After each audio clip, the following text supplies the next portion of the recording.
এই সুন্দর শাড়িটা নিয়ে অনেক আপুদেরই প্রশ্ন ছিল যে আখি আপু তুমি কোথা থেকে এত সুন্দর একটা শাড়ি নিছো। ড্রিম শপ পেজ থেকে আমি এই সুন্দর শাড়িটা নিছি। স্ক্রিনে তোমরা পেজটা কিন্তু দেখতেই পারতাছো, আমি কিন্তু মেনশন করে দিব। এই শাড়িটা কিন্তু অনেক সুন্দর ছিল, একদম টিয়া কালার আর হচ্ছে ব্লু কালারের মধ্যে কম্বিনেশন ছিল। শাড়িটা যখন আমার জন্য পার্সেল আসছে বাসায়, আমি শাড়িটা দেখে কল্পনাই করতে পারিনি যে এই শাড়িটা পরার পরে আমাকে এত সুন্দর লাগবে আর তোমরাও এত পছন্দ করবা।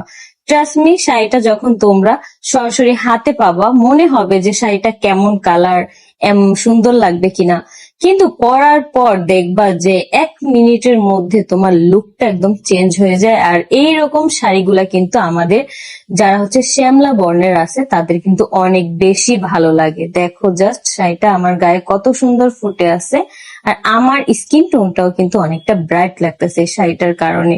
তোমরা চাইলে এই শাড়িগুলা বিভিন্ন রকমের হলুদের প্রোগ্রামে, তারপর হচ্ছে মেহেদি প্রোগ্রামেও কিন্তু ক্যারি করতে পারো। অনেক সুন্দর একটা শাড়ি, সাথে কিন্তু ব্লাউজ পিসও তোমরা পেয়ে যাচ্ছ। তোমরা হচ্ছে হাতে পাওয়ার সাথে সাথে ব্লাউজ পিসটা বানায় দেন শাড়িটা পরবা, এত সুন্দর আর প্রিটি লাগবে। দেখো আমি সবুজের মধ্যে ছবি আর ভিডিও গুলা করছি, তারপরও কিন্তু শাড়িটা একদম ফুটে আছে। ব্লু কালার কম্বিনেশনের জন্য শাড়ির লুকটাই একদম চেঞ্জ করে দিছে। তো আজকের ভিডিওটা এ পর্যন্তই। সবাই মানুষের কপাল যে কোথায় কিভাবে খুলে যাবে এটা কিন্তু কেউই বলতে পারে না। এই আখি একদিন কিন্তু শ্বশুর বাড়ি থেকে চলে এসেছিল, শ্বশুর বাড়ি বলতে ভুল হবে, তার বরের বাসা থেকে চলে এসেছিল।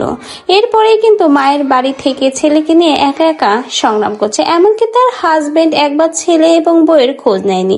এবং চলে আসার কিছুদিন পরেই কিন্তু আখির বড় সতীনের পাল্লায় পড়ে তার হাজবেন্ডটাকে ডিভোর্স দিয়ে দেয়। এরপর থেকেই কিন্তু আখির লড়াইটা শুরু। প্রথম দিকে আখির একটু কষ্টের জীবন ছিল তার ছেলেকে নিয়ে লড়াই করতে, কিন্তু এখন দেখুন নিমিষেই সে ঘুরে দাঁড়িয়েছে, একের পর এক প্রমোশনের কাজ করছে, ধামাকা লাগিয়ে দিয়েছে। অন্যদিকে দেখুন যারা আখিকে এক সময় বাসা থেকে বের করে দিয়েছিল তাদের হাতে এখন বর্তমানে কাজ নেই, কোনো প্রমোশনের কাজ তারা পাচ্ছে না, এজন্য কাজ ছেড়ে দিয়ে কিন্তু এখন নিজেরাই বিজনেস দাঁড় করেছে, কারণ তাদের এখন লস প্রজেক্ট। অন্যদিকে আখিকে দেখুন হাতে একের পর এক প্রমোশনের কাজ। বেশ কিছুদিনই কিন্তু ছেলের জন্মদিন নিয়ে ব্যস্ত ছিল আখি, এমনকি প্রমোশনের কাজ কিন্তু এখন একটার পর একটা করছে, বেশ টাকা পয়সাও হয়েছে এখন আখির। এই জন্য তো ইদানিং ছেলের জন্মদিনটা বেশ ধুমধাম করে করেছে, এমনকি নতুন একটা ফ্ল্যাট নিয়েছে এবং নিজের পছন্দ মতো ফার্নিচার দিয়ে সাজিয়েছে। এজন্যই মানুষ বলে ভাগ্য খুলে যেতে সময় লাগে না, কখন কিভাবে কোথায় কার ভাগ্য খুলে যাবে এটা কিন্তু আসলে কেউ বলতে পারবে না। আখির কিন্তু ভাগ্যের চাকা ঘুরে গেছে, এখন শুধু দেখার পেলা।